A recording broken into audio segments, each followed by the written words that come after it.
Buenas noches, buenas Good tardes. evening, good afternoon, good morning, depending on where in the world you are.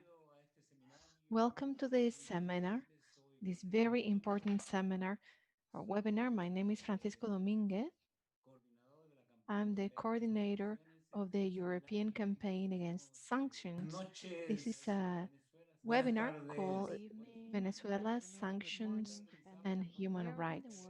It's organized by the European Network of Solidarity with Venezuela and also by the campaign against sanctions to Venezuela. I want to let you know that there is simultaneous interpreting from Spanish. Spanish will be the first and main language of this webinar into French and English. Please connect to the channel you need, and you can connect by clicking on the right language in the bottom of your screen. This seminar is very important. As you all know, Venezuela is subject to um, previous system of sanctions. And we're talking about unilateral coercive measures by the United States. These sanctions have aggravated dramatically by the arrival of Trump to the White House. The Treasury of the United States is bragging about having implemented over 300 sanctions, over 300 sanctions that affect all aspects of the national life. They affect especially the economy. These sanctions are threatening the sovereignty of the country, and they're affecting 300 million Venezuelans.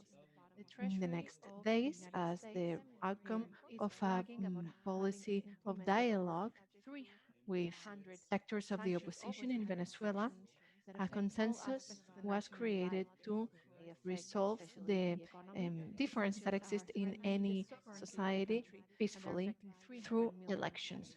Trump and his administration sanctioned the opposition politicians that participate in this process, and he has intensified his threats as well as the sanctions against the sovereign people of Venezuela and their right to decide the composition of their legislative government, that is the National Assembly.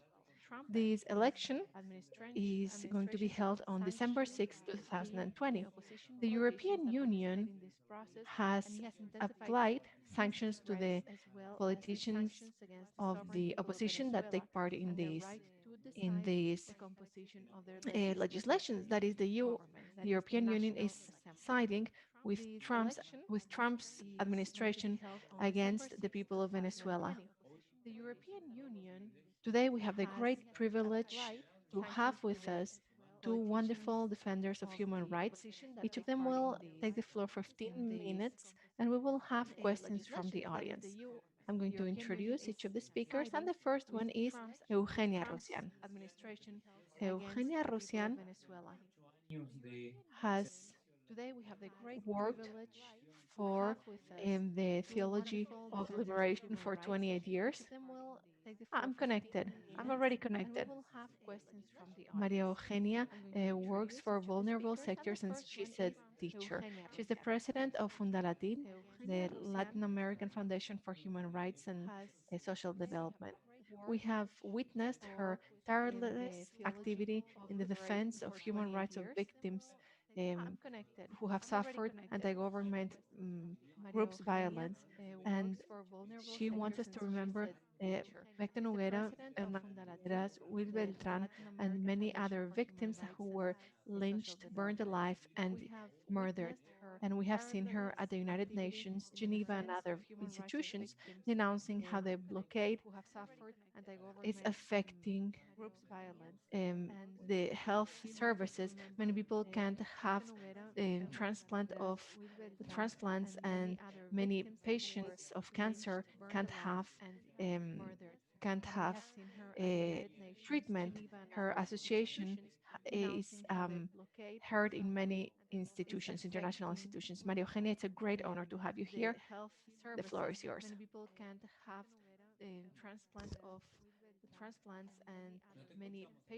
We can't hear you, Maria Eugenia. Your microphone is muted. Ahora sí, Can you gracias. hear me now? Thank you.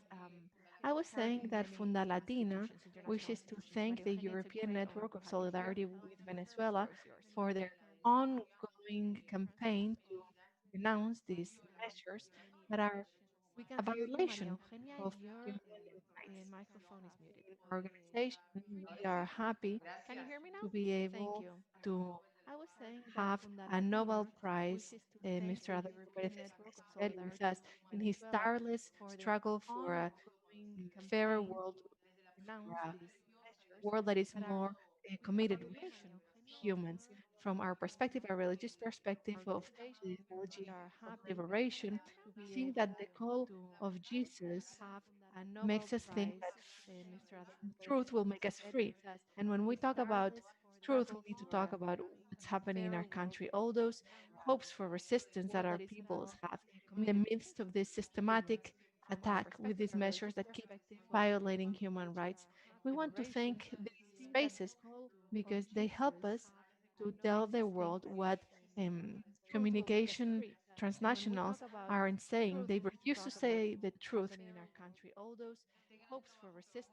And thanks to the wonderful work that we have been doing before human rights international institutions, we are denouncing what's happening to our population. And from our economic, ecumenic foundation, we are really grateful. Francisco was already saying something. Well, Fundalatin was founded in 1978, and since then, we have been working constantly to promote and defend human rights and to build peace in our continent. Always with this ethical and spiritual perspective of the theology of liberation and aiming to serve the victims of human rights, always at their service. This job that we have been doing for over 42 years has allowed our organization to be recognized, among others, with the award of Messengers of Peace awarded by the United Nations. We have a consultative status with the United Nations since 2015, and we are also accredited by the Organization of American States.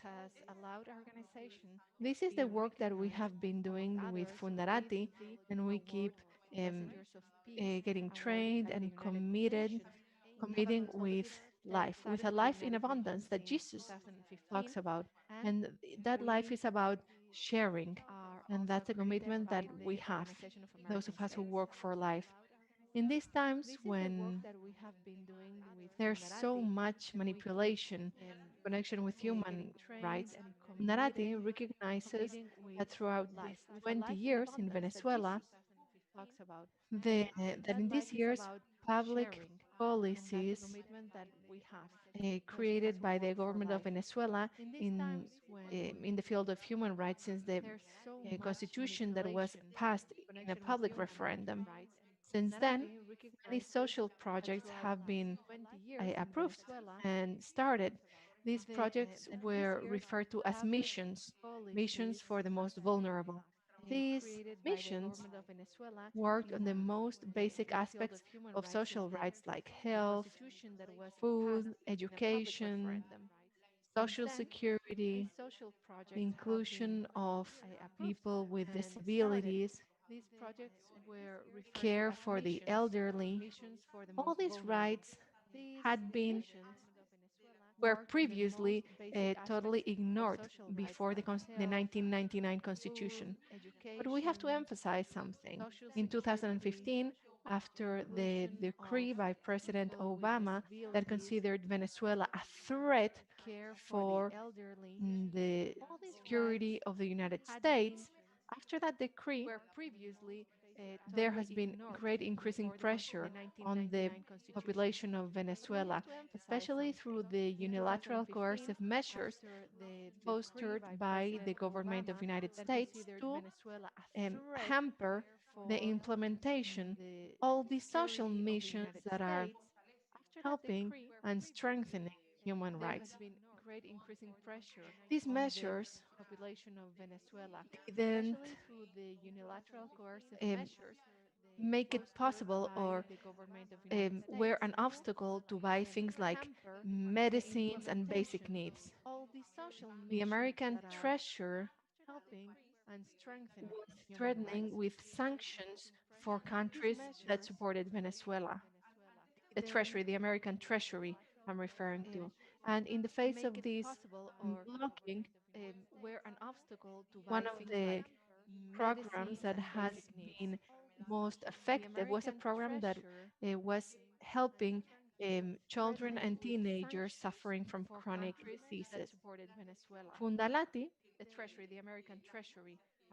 has been hearing the denounces that we have been receiving, and we are denouncing before the Human Rights Council all these instances, especially before the High Commissioner for Human Rights, Mrs. Michelle Bachelet.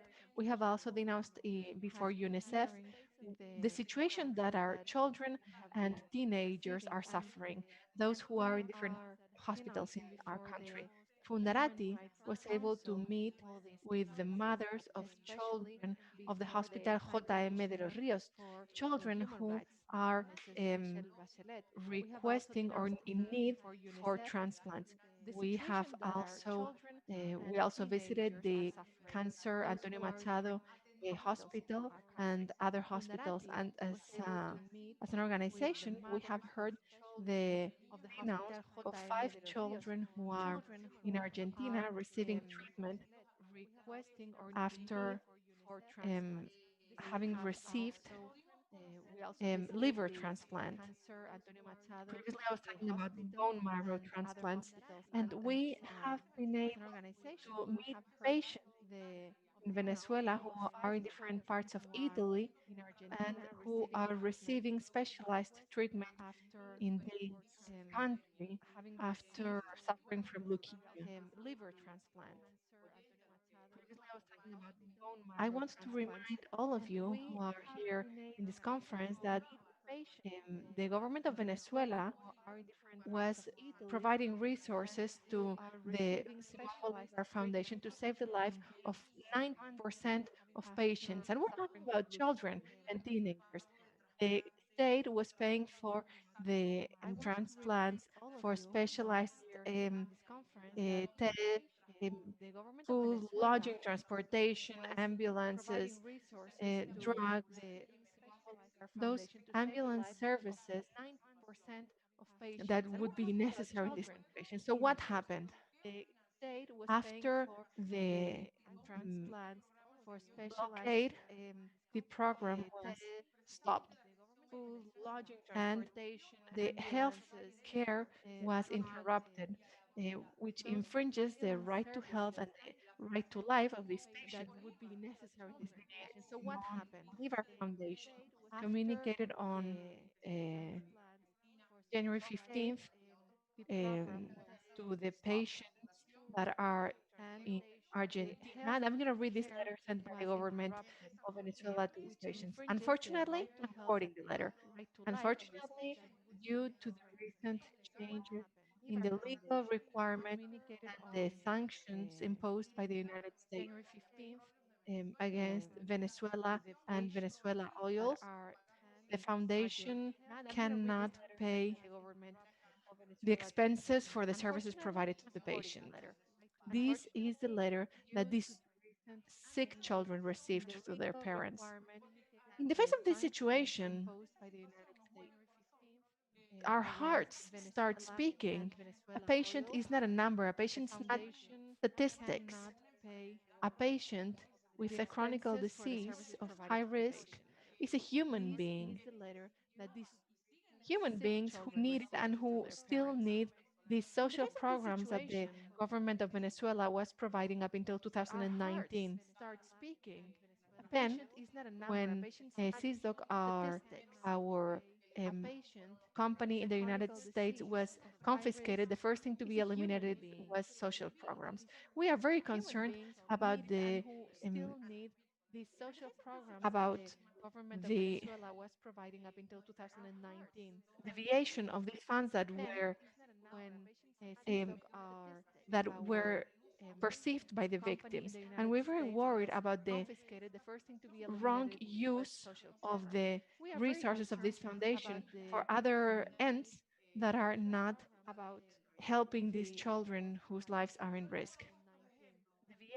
I'm giving you these examples, and what I'm trying is to tell you about the specific concrete faces of the victims. Fundalati here has documented 43 cases of children who are waiting for transplants. 43 children and teenagers that used to get support by the government of Venezuela and whose lives are at stake right now as a consequence of the blockade and as a consequence of this systematic attack to our population by the government of the United States. This is a very specific example of victims that are suffering in the field of healthcare. Francisco, unfortunately, we have supported the parents of 6 children who unfortunately died while waiting for their transplants. We want to say this before the world, before um, human rights entities, before all activists. These measures are absolutely illegal and they violate the population's human rights. And it's not only Fundarat who's saying that. International consultants like Alfred Zasai also said that.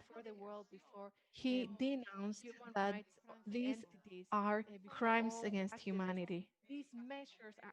We are talking about specific cases that are people are suffering, but our people is a, is capable of resistance. Our population believes in peace, seeks justice, and is constantly denouncing everywhere in the world this financial and economic blockade that is causing violations of human rights.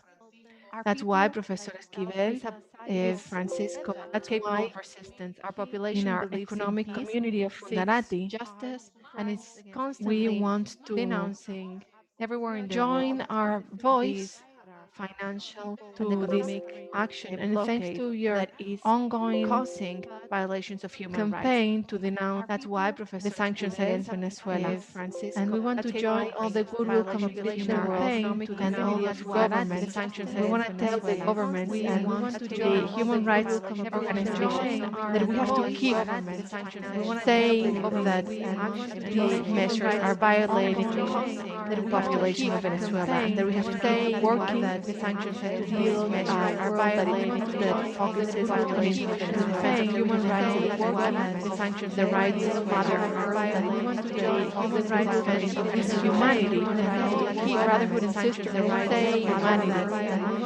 that are violating humanity, that we have to keep practicing, that we want to create spaces of peace, that are violating humanity.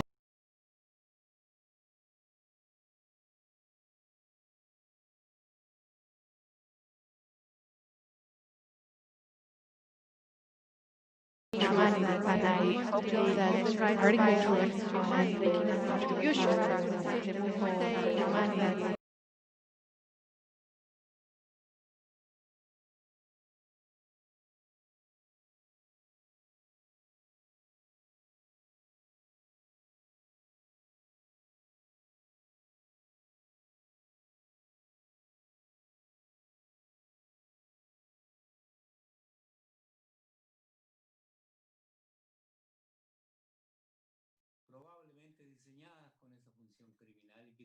And the consequences of these sanctions are criminal, and children, and not only children, many people are losing their lives as a consequence of the fact that the economy is blocked. There are resources, but it's not possible to access them because there's this murder block. The consequences of these sanctions are I just criminal, wanted to and say a children, few and things. I'd like not to only thank children, the many people organizations are who've made losing their this lives webinar as possible. a That is the consequence European Solidarity of Network the fact and that the the campaign economy against is blocked. sanctions on There are Venezuela, resources, but it's but not also possible the to access them European because there's this Secretariat of murder the law. International People's Assembly, And the which have given us a consequences of hand these sanctions with are the very bad. technical aspects. I'd also like to inform our listeners that people from Europe, from Barcelona, we have received support from people from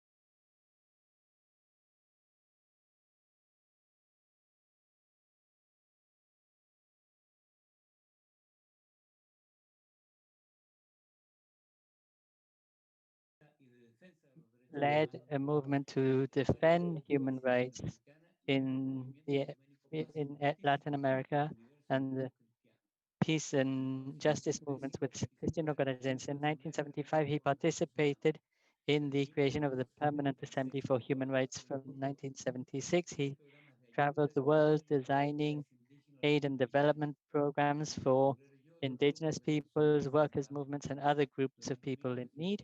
During 1977 and 1978, he was a prisoner in Argentina because of Videla's dictatorship regime, and during the transition period, he received a Nobel Peace Prize given out by Pax Christi International in 1980. He was given the Nobel Peace Prize for his fight for human rights and for his struggle for human rights. Professor Pérez Esquivel has contributed to many international missions like the Bank for Peace in Nicaragua, the Boat for Peace and Solidarity in Colombia, and conflict resolution campaigns in South Africa, Afghanistan, the Middle East, and in many others. Amongst his formidable writing, we have Walking Together with the People, published in 1995, where he shares his experiences in the fight for nonviolence in Latin America. Right now, Professor Pérez Esquivel dedicates his time to the Serpach Foundation. It's a project for peace which helps many children who are at risk of social exclusion. So welcome, Dr. Pérez Esquivel. The floor is yours.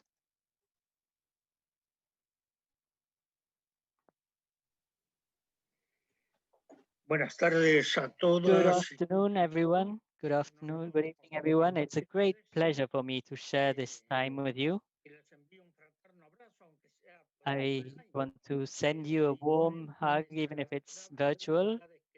And in light of the serious difficulties we are facing in the world, these difficulties don't just affect one single place. I was listening your words carefully. I was listening to Maria Eugenia's words, and I'd like to recall that when FUNDALATIN was established, Juan Vives, a comrade of mine, this priest who always stood next to the people, and we started working together back then. The case of Venezuela is, I mean, we should open up the space to the whole continent. The United States isn't willing to give up its hegemony on the whole continent. They've always considered Latin America as their backyard, and they've taken their resources and recolonized the continent. And this is something that is very clear. If there is something we must be very careful with is the US politics, and we must watch out for the impositions and the way in which they act in the world. In the United Nations, the US use their vetoing rights to try and silence voices. The UN has done many wonderful things, but its structure is strongly conditioning the rest of the world. So when the United Nations was established in 1935,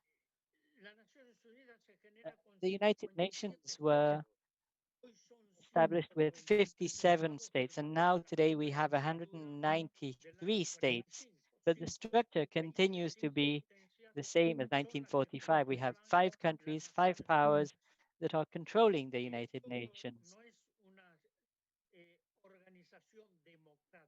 So the United Nations, we cannot say is a democratic organization. If you have 193 member states, they should share and participate and build a new society together. And if someone violates human rights, that is precisely the United States. Let's bear in mind that in 1993, the second UN Global Assembly took place in Vienna, and there they pledged important contributions to the human rights policies, sovereignty, the self-determination of peoples, and the environment. Those were 3 important topics. And this comes to fulfill or to complete the framework or the different categories of human rights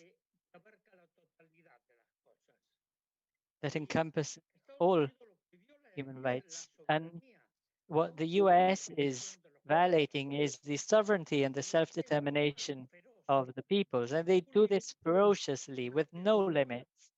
They have a blockade imposed on Cuba for over 50 years. There's a blockade on Venezuela. Maria Eugenia was telling us about the harm this blockade is doing fundamentally to the people and the children and the elderly people in Venezuela.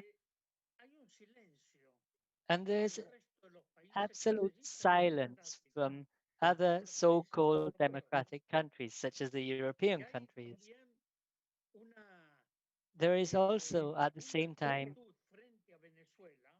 an attitude against Venezuela. I remember when Hugo Chavez was in power, the media in Europe had a ferocious campaign against Venezuela, especially against Hugo Chavez's government.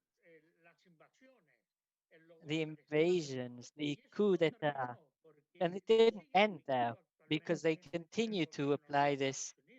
The US government is continuing to apply this blockade, and they've accepted a government in the shadow that nobody voted in, Guaido, who was an agent of the United States. Of course, Venezuela has difficulties. We can't deny this. There are difficulties in the country, but the problem in Venezuela should be solved by the Venezuelans without foreign interference. On the contrary, they need the solidarity and the support of foreign countries. But the US is determined to repeat the coup d'etats from the past on the continent, and they're doing this already. Our democracies in Latin America are weak, and we mustn't lose sight of this in today's current situation.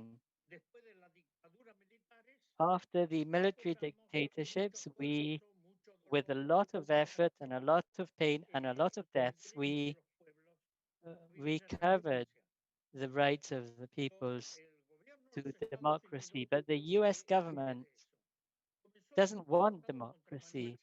They carried out coup d'etats against Manuel Saiz in Honduras. Then there was a coup against Fernando Lugo in Paraguay. Then against Dilma Rousseff in Brazil to move Lula away and stop him from running for president in Brazil. He was in prison. I was able to visit him several times in the prison in Curitiba. But the coup against Evo Morales, luckily the people recovered their rights. But this is systematic. It's a systematic policy of the US on the continent. There have been more than 50 years of a blockade on Cuba, despite the UN resolutions. It's incredible. But here, they're accusing Venezuela of violating human rights, but nobody is speaking out against the huge harm that the United States is doing to all Latin American countries, and fundamentally, in this case, to Venezuela. But then there's also the blockade on Cuba.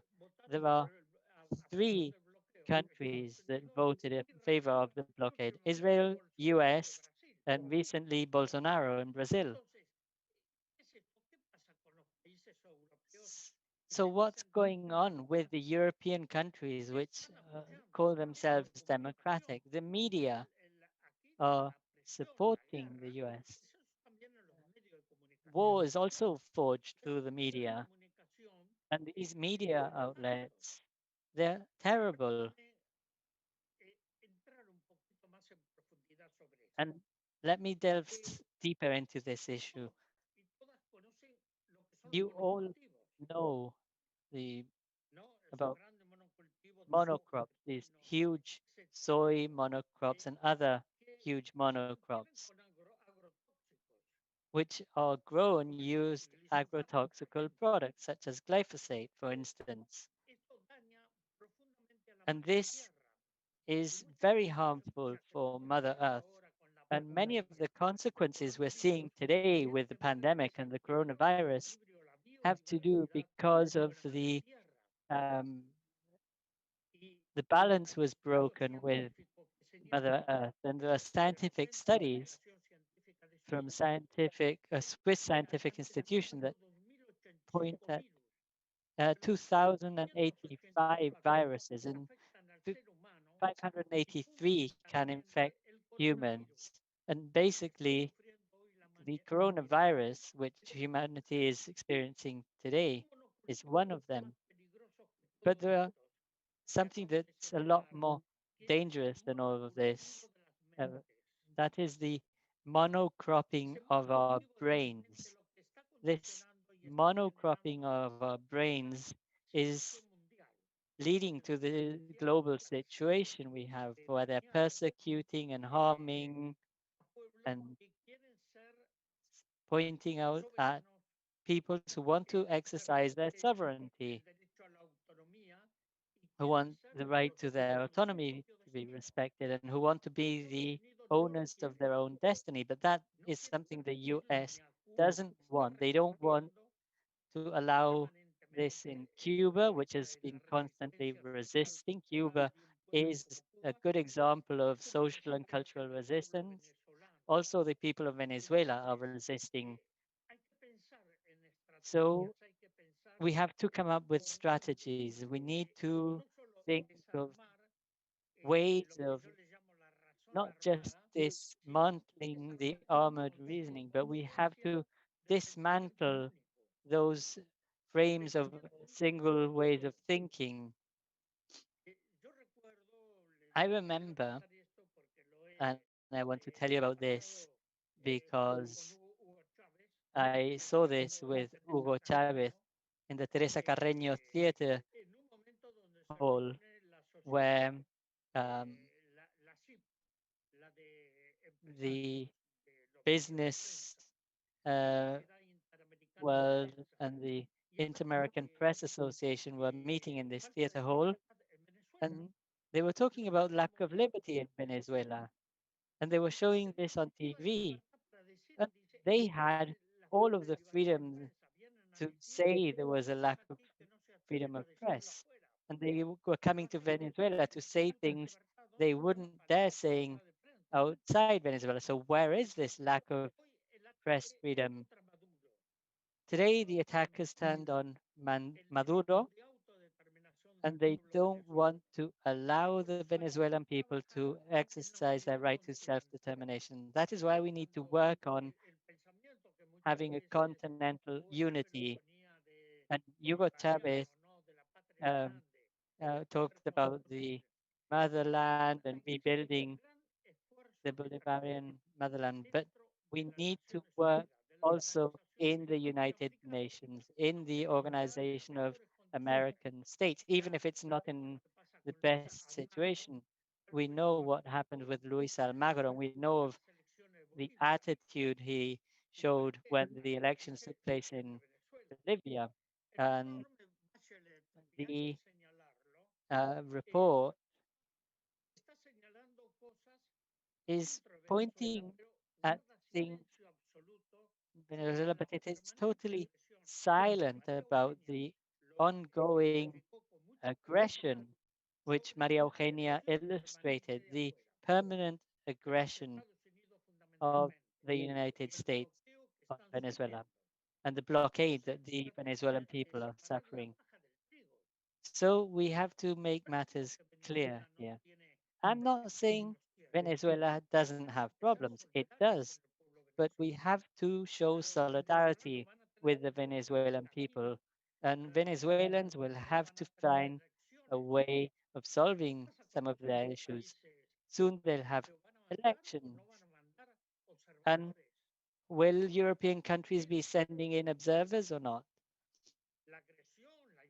The invasion, the aggression, I mean, in Latin America, we've suffered thousands of aggressions by the United States against our people. I could mention the case of Haiti, the attacks against Cuba, or the coup d'etat against Venezuela. But there are many other countries that have suffered these attacks. I was a survivor from a dictatorship in Latin America, in Argentina. So we need to work on strengthening our unity and on solidarity among the people in their struggle for sovereignty. And we must make the rights that the UN defends prevail. And we should ask our governance the right to sovereignty, the right to self-determination, and the right to the environment. The pandemic, which has brought out to light many of the problems that humanity is experiencing. And we need to know how we overcome this. A vaccine won't solve all of the problems of humanity. We have to reestablish the balance between humanity and Mother Earth. We have to reinstate democracy. Democracy has to be built, can't be given away. It needs to be a permanent action, and that is why I would like to express my solidarity and my support to the people and the government of Venezuela.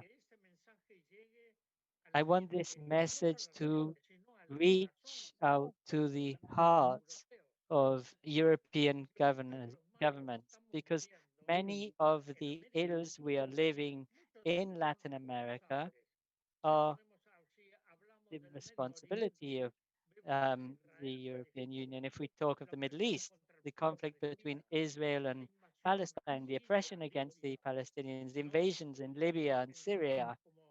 At a moment, at some time, we thought they killed this Arab Spring. Remember what the great poet, Chilean poet, said. He said, they can cut the flowers, but they'll never get rid of the spring. Pablo Neruda was. And I think that's what we need to do. We need to unite in solidarity with all the peoples, because Latin America can't free itself acting alone. They need unity, and we're not in the best conditions right now on the continent to have. We have lots of governments that are conditioned by the U.S. Politics, and the U.S. Let's not forget has no allies. The U.S. has interests, and if we don't see this clearly, and we can see this very clearly, the U.S. has servants. It doesn't have allies. And they've shown this permanently.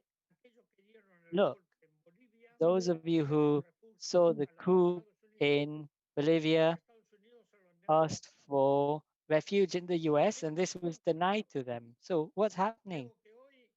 I think today we need to generate a critical awareness based on values, and we have to continue strengthening our agreements continentally to stand up to the US because the situation in the world is changing. Societies evolve. All societies are in a permanent dynamic of change, social, cultural, political change and transformation, economic change. And the only way of surviving to this domination is by peoples remaining united. So I wish a lot of strength and a lot of hope because I'm sure you'll perfectly understand.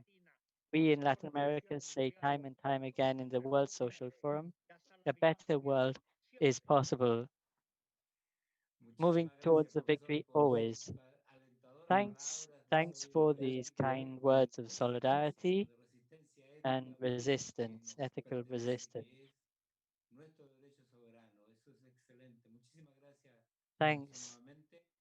Professor. Quería informar And rápidamente I que would like hemos to recibido tell muchos you that saludos we de have Noruega, de received Rumania, de greetings Bélgica, from Norway, de Costa Romania, Rica, Belgium, de Costa Portugal, Rica, de Portugal, Serbia, de Italia. Serbia, Y puedo Italy, estar mucho más que no puedo, and que from no están many todavía other comunicados, pero es muy amplio esto. places.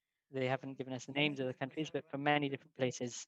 So next, habían I would varias like preguntas que podemos hacer, pero tenemos to, demasiado, we have lamentablemente no several tenemos todo el tiempo questions, but we don't para have que all the contestemos enough todas las time preguntas. to ask all of the Quiero hacer questions. una I específica want que to tiene have a pertinencia con lo specific último que está question pasando which en is Venezuela, que relevant tiene que ver con Estados to what Unidos en was este just said. It sentido, has to do with también the su United dominio, ¿no? States Para usar un and término. Y le quería preguntar en este its orden. Voy a dominion. pedirle I primero will a Eugenia first que responda ask la pregunta y después Eugenia al to answer profesor the question, Pérez Esquivel que la and responda también. then Voy a Dr. preguntarle Pérez lo siguiente. ¿Qué Esquivel. se espera del gobierno de Biden con respecto What a las could we sanciones expect from contra Biden's Venezuela government y otros países? with regards to the sanctions against Venezuela and other Sabemos countries? que no solamente Venezuela, We sino know también Cuba, that también it's not just Nicaragua, Venezuela, there's also Cuba, más allá de algunos Nicaragua, países como and Irán, other las countries, sanciones Iran. tienen consecuencias muy parecidas And these a sanctions las have que se very dan en el similar caso venezolano, pero voy a consequences repetirlas. to the ¿Qué se espera consequences on del Venezuela. gobierno de So I Biden con repeat the respecto a question, las what can we sanciones contra expect Venezuela from y otros países? from Biden's administrations with regards to the blockades?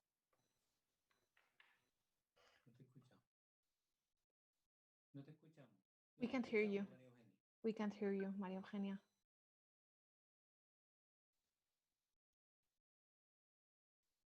No, todavía no.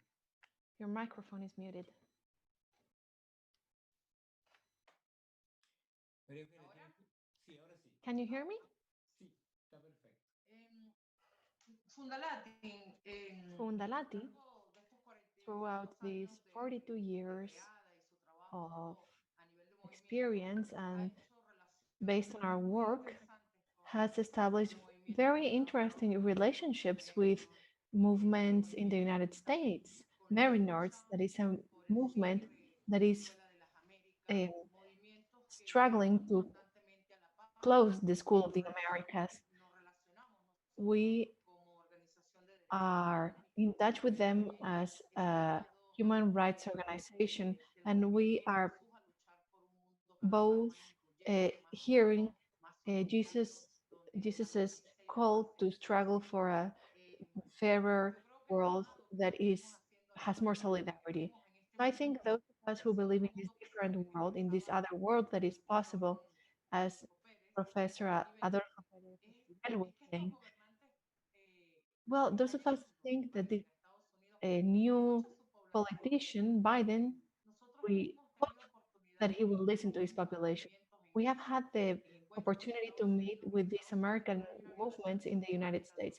And in the US, there's a systematic violation of human rights of the poor, of the migrants, of the Black population. They're constantly suffering violations of their rights.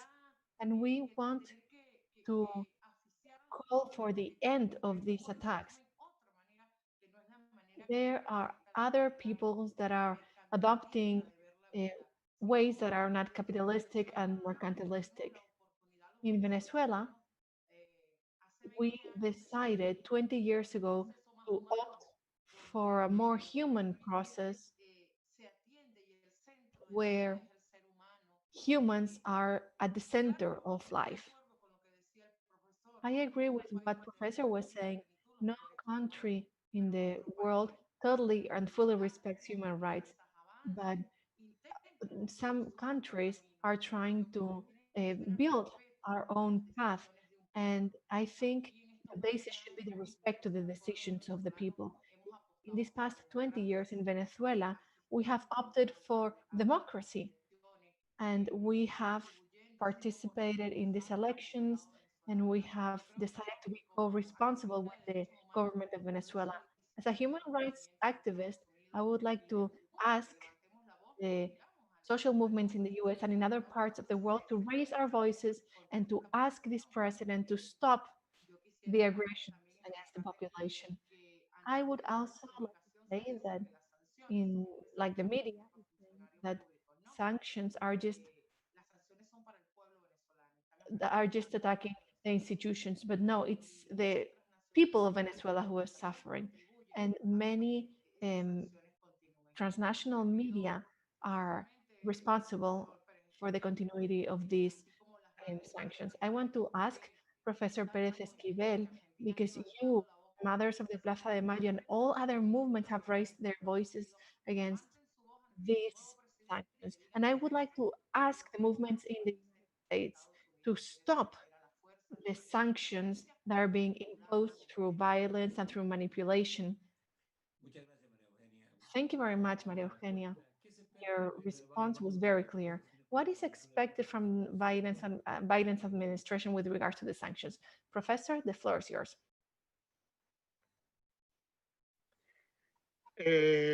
Realmente no espero mucho de Really, I don't expect much from this president, from Biden, el problema del because bloqueo the problem of the blockade, Venezuela, both in Cuba and in Venezuela and in Iran, el Congreso de los depend on the Congress of the United States.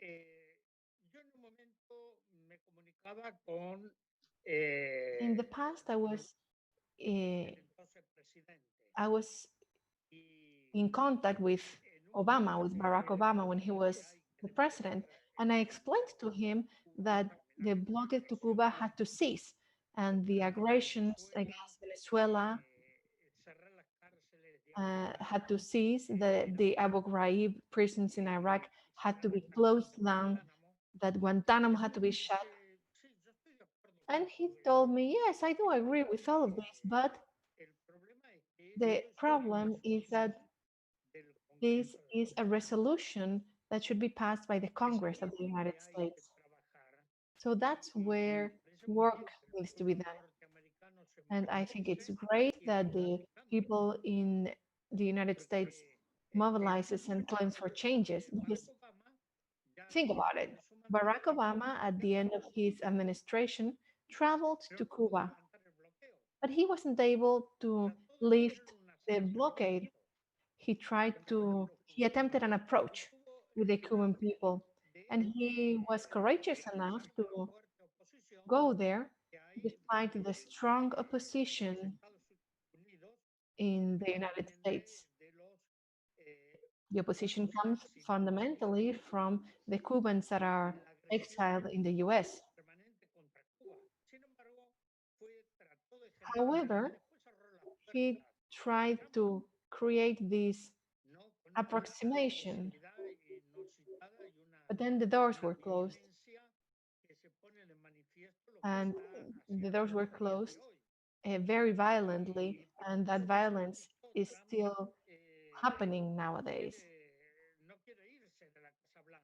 And it seems like Trump doesn't want to leave the White House. Eso que a los ratones. well, we have an expression in Spanish that says that he likes cheese more than mice do. es lamentable, pero It's really esperemos de que embarrassing, haya conciencia but para que de una vez we por really todas hope se that trate there's en el some Congreso de los Estados awareness Unidos or there's se some terminen los bloqueos consciousness so that the Congress of the US can finally address blockades and that American policies can shift from being aggressors of Latin America to being collaborators of Latin America. As of today, this has not happened. We shall see, because Biden's words um, don't really are don't really generate much trust, because Republicans and Democrats both, well, they are different in some things, but in some others they are in the same wavelength, and this is what we have to change, and that calls for a permanent work with organizations within the United States. Thank you very much, Professor. It seems like there is lots of work to do. Maybe the movement that allowed Biden to win and made Trump lose allows this change. We have time for one more question. This question is part of the discussion and it's connected to the European Union. It is obvious that nothing legitimizes America's or the United States um, policies, and they're being supported by the European Union. And this legitimacy is obtained through this support. So the United States appears as having support from all the civilized world, so as to speak. So there's this tacit alliance. When the European Union decides to not support the United States would be isolated. So my question is, very important figures in the world like Antonio Gutierrez, the Secretary General of the United Nations, um, Francis I, the Pope, Josep Borrell, the Minister of External Relations of the European Union, Alicia Bacena, from the European Commission for Latin America, the European Commission of Workers that has thousands of members in many countries, the Trade Union of Latin America with thousands of members, as well as the non-aligned movement. All of these have requested that during the pandemic, where the peoples are suffering so much, for sanctions to be lifted or stopped temporarily. I would like to hear what Maria Eugenia thinks about this. Maria Eugenia first, and then Professor Adolfo Pérez Esquivel. What do you think about this? Can you hear me? Hello? Yes, we can hear. We can hear you.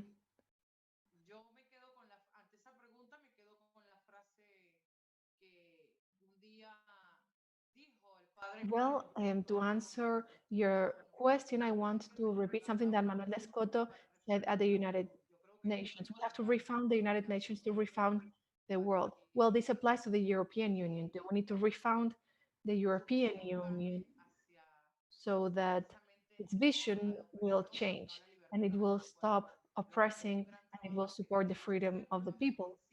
This is a work that needs to be carried out by social movements, by human rights activists, by Mother Earth activists. Everyone who believes in a more just world needs to raise their voices so that the power that usually oppresses has less and less space, and to achieve respect for democracy and people's rights. Pérez Esquivel, Professor, please go ahead.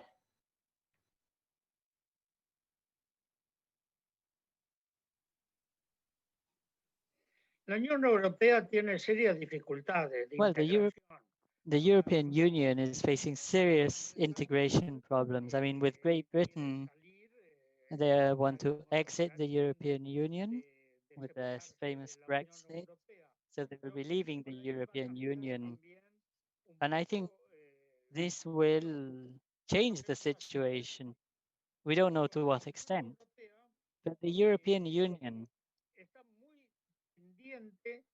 is keeping a close eye on on politics in the US and in the international playing field. There are other situations that are changing, such as the fact that China is advancing and the US hegemonic position is being pushed out of the center to the periphery. And that is why the United States is so desperate to reaffirm itself and to take hold of Latin America. No, in Venezuela, it's clear to control oil, to control world resources. The US has done this too in the Middle East with the invasions, the war in Afghanistan, in Iraq, in Libya, in Syria. I mean, the European Union is like a satellite of the United States today. The EU doesn't take its own decisions, and this needs to change. If you look at what the European Union is doing in many aspects, it's quite concerning. We've been working on the Rome statutes and the International Criminal Court and its reform to include in Article 7 the environmental crimes as crimes against the humanity. And there's a huge resistance in the case of water, which is a common good of humanity, but which is being appropriated and taken over by corporations. This is one of the things we need to bear in mind in the immediate future, I'd say, because some countries are running out of fresh water. So I think the European Union is in such a situation of uncertainty. Let's just look at what's happening with the refugees and the EU contributes to these wars, but then they close their doors to refugees. And this is creating a dramatic human catastrophe. So we need to approach the governments of the European Union. For instance, one point is colonialism in the world. There are many European former colonies that supporting one another. In Argentina, we have the Falklands Islands and the EU, while the United Kingdom is part of the EU, is blocking any solutions. There are colonies in many different countries which are still the remnants, and they have an impact on the lives of the people. So we are working to reform the Rome Statute, and we must insist on this point. I received interesting news today. Belgium, with the vaccine against COVID, is promoting free vaccination to all. Others aren't doing this. Others having to bow to the pharmaceutical industry because there are huge economic interests at stake and very little humanity. So we have to rescue the best of humanity and start thinking of building a better social contract. We've been saying this for a long time.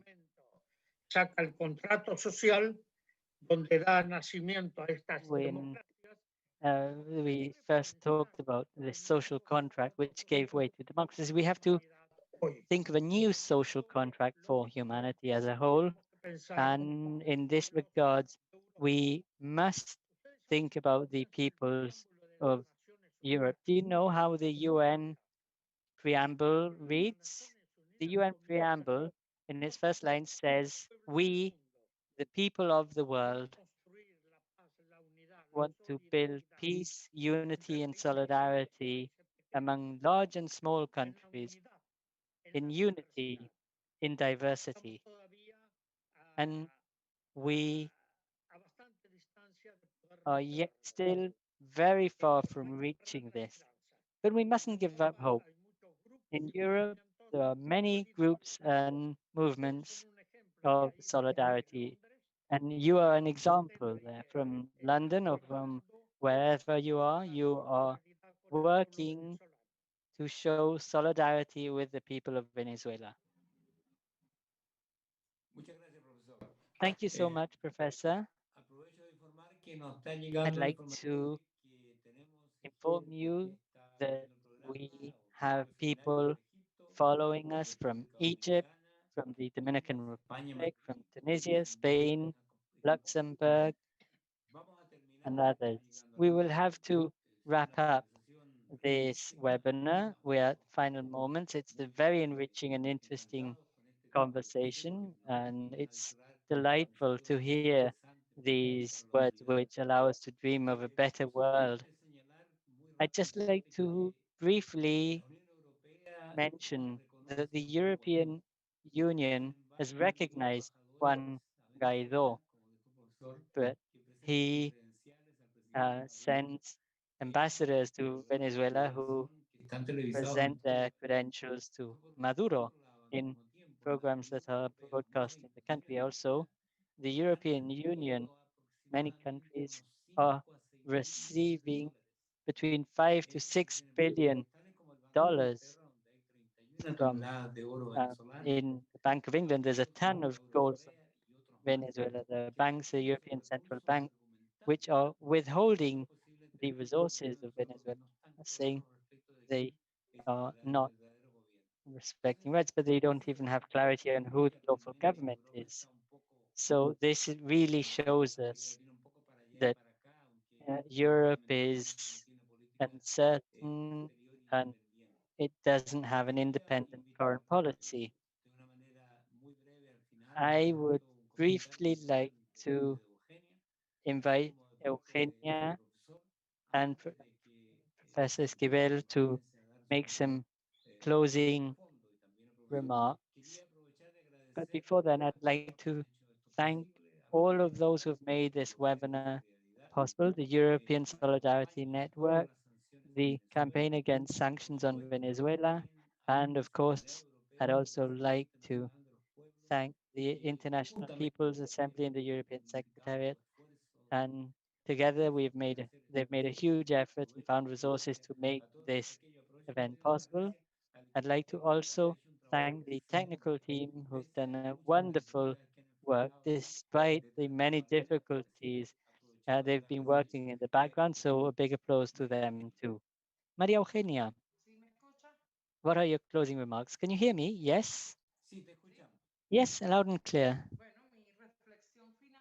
Well, my closing remarks is that during these times of the pandemic, during these times of isolation, I hope we can get rid of the virus of oppression, egotism, and everything that forces us into isolation. And I hope we can strengthen people's diplomacy, work for the common good, and take care of our Mother Earth, especially so that conflicts in humanity don't have to be resolved through war, slavery, hatred, and by strengthening people's diplomacy, we can say no to wars, hatred, and invasion so that we can live in freedom and in fraternity as God commands all humanity. And He helps us and He helps you to continue in this campaign to end the blockade and lift the sanctions. Thank you, María Eugenia. Y me disculpa el profesor Pérez Esquivel si es que esto parece una emboscada, pero no es la intención. Está circulando una petición en Sorry, toda Professor, before giving you the floor, que es there's a solicitada por petition importantes personalidades, no solamente de Europa, sino que de todo el signed mundo, by important para que people, firmen. not La just in petición es Europe. súper simple, que es una petición de que There's se a respeten petition los resultados de las We elecciones so que there is tuvieron this el 31 de petition diciembre for en the Venezuela, results of the donde elections on December 6th to be lamentablemente respected.